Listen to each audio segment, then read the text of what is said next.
नमस्कार, आप देख रहे हैं नेक्स्ट 9 लाइव और मैं हूं आपके साथ अंकिता मिश्रा।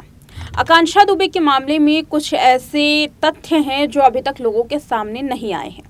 मसलन वो वीडियो आखिर आकांक्षा की मां को किसने दिया, साथ ही आकांक्षा के बारे में समर सिंह ने क्या कहा है। बताते चले कि आकांक्षा के केस में समर सिंह का सबसे बड़ा कबूलनामा सामने आया है। ये कबूलनामा है भुगतानों को लेकर के।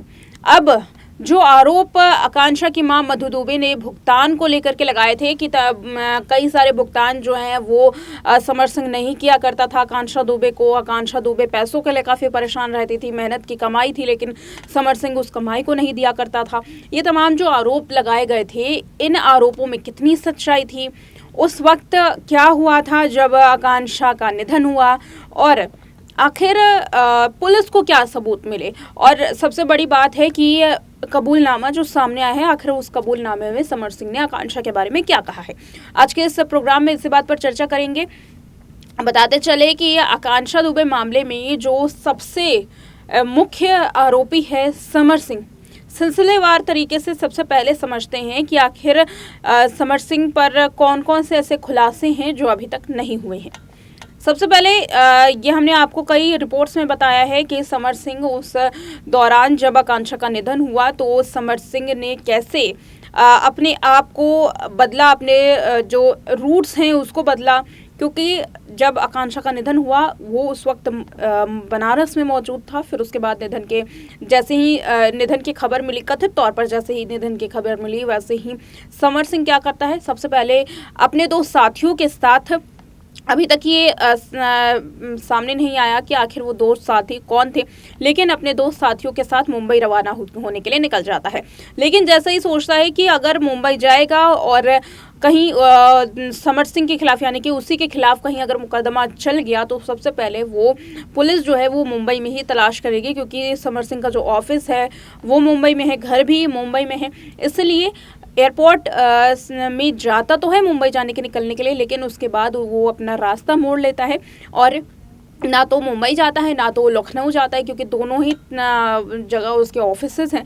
वो यहाँ पर ना जा कर के गाज़ियाबाद में जा कर के रुक जाता है। गाज़ियाबाद में जाने से पहले भी नोएडा, देहरादून, दिल्ली, हरियाणा, इन तमाम राज्यों के वो चक्कर काटता है। फिर नोएडा के गाज़ियाबाद में राजनगर एक्सटेंशन की एक सोसाइटी में वो छुपता है।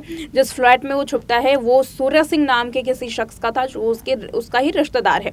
अभी तक इस पूरे मामले में ये बात सामने नहीं आई है कि जिस दो साथी के साथ वो फरार होने की सोच रहा था, आखिर वो दो साथी कौन है और उसका आखिर आकांक्षा दुबे मामले में क्या रोल है तो कितना है, नहीं है, तो फिर आखिर वो समर सिंह का साथ क्यों दे रहे थे। अब इसमें आगे बढ़ते हैं कि आखिर जब आकांक्षा का निधन हुआ उससे पहले समर सिंह और आकांक्षा के बीच में रिश्ते कैसे थे।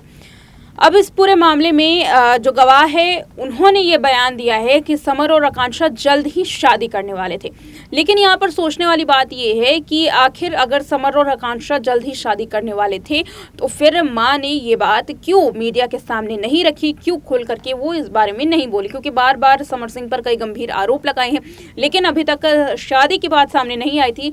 जबकि जो साथी हैं, जो स्टाइलिश है, हेयर स्टाइलिश है, वो तमाम लोग जो हैं जो आकांक्षा को जानते थे, समर सिंह को जानते थे, वो ये बात कह रहे हैं कि समर और आकांक्षा जो है वो जल्द ही शादी करने वाले थे।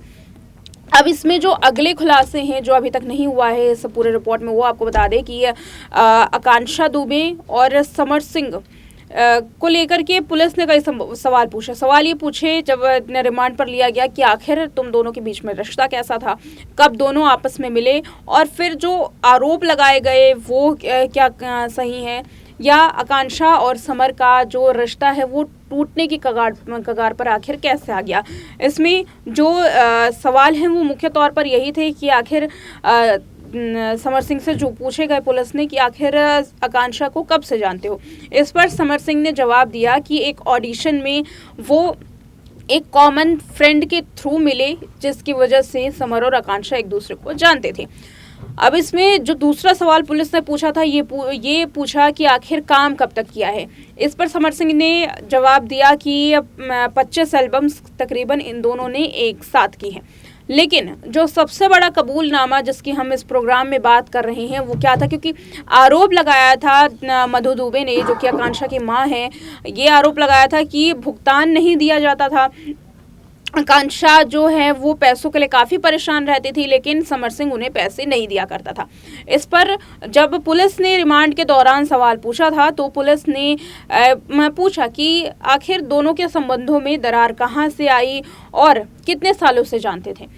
तो सबसे पहले आपको बता दें कि समर सिंह ने इसमें बताया कि वो तकरीबन 3 सालों से आकांक्षा को जानते थे, और 3 सालों का जिक्र आकांक्षा की मां मधु दुबे भी कर रही है कि 3 सालों से उसे प्रताड़ित किया जाता था। वो केवल समर सिंह के साथ ही काम करती थी। अब कबूलनामे की बात आते हैं। साफ तौर पर समर सिंह ने पुलिस को बताया है कि उनके रिश्ते पैसों की भुगतान को लेकर के खराब हुए थे। पैसों के भुगतान को लेकर के दोनों के बीच में मनमुटाव हुआ था और इसीलिए दोनों के रिश्ते खराब हो गए। तकरीबन कई महीनों से दोनों के रिश्ते खराब थे और बातचीत जो है केवल काम को लेकर के ही होती थी। ये सबसे बड़ा कबूलनामा पुलिस के सामने समर सिंह ने किया, लेकिन अभी तक कोर्ट में इस बात का जिक्र नहीं किया है। यकीनन अगर कोर्ट में इस बात का जिक्र किया जाएगा तो जो केस है मधु दुबे का वो मजबूत होता हुआ नजर आएगा। अब अगर बात करें पुलिस की, तो पुलिस ने इस पूरे मामले में जब तफ्तीश की थी तो भुगतान के जो तमाम दस्तावेज है जो मुंबई में मिले थे वो पूरे दिखाए जा रहे थे। जब अगला सवाल पूछा गया आकांक्षा के पैसों को लेकर के, तो वो समर सिंह कहता था कि उसे भुगतान पूरा दे दिया जाता था, वो अपनी जिंदगी में खुश थी, लेकिन दरारें जो हैं वो पैसों की भुगतान, पैसों की मनमुटाव को लेकर के ही आया था। ये सबसे बड़ा कबूलनामा जो समर सिंह का है वो सामने आया है। अब इस पूरे मामले में क्या पुलिस कैसे ये चीज़ खंगालेगी और क्या आकांक्षा दुबे की मां साबित कर पाएंगी कि भुगतान जो है वो सही से नहीं हुआ था, क्योंकि अगर दस्तावेज़ों को टटोला जाए तो पुलिस ने जो दस्तावेज पाए हैं उसमें ये साफ तौर पर नज़र आ रहा है कि भुगतान पूरा कर दिया गया था।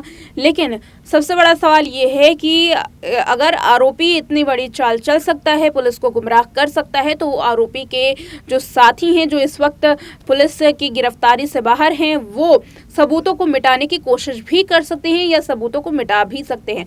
ऐसे में आरोपी पर किसी भी तरीके का विश्वास करना पुलिस के लिए यकीनन ये एक बड़ी लापरवाही है। और अब पुलिस पर ही जो तमाम समर्थक है आकांक्षा के और परिवार के निगाहें टिका करके बैठे हों, और आकांक्षा के परिवार का साफ कहना है कि ये मामला आम नहीं है। इस पूरे मामले में सीबीआई जांच की मांग होनी चाहिए। अब देखना ये है कि आगे जिस तरीके से योगी आदित्यनाथ उत्तर प्रदेश के सीएम का जिक्र बार बार परिवार कर रहा है, क्या उनसे यानी कि क्या यूपी सरकार से आकांक्षा दुबे को इंसाफ मिलता है या नहीं। फिलहाल आज के लिए इतना ही। देखते रहें नेक्स्ट 9 लाइव।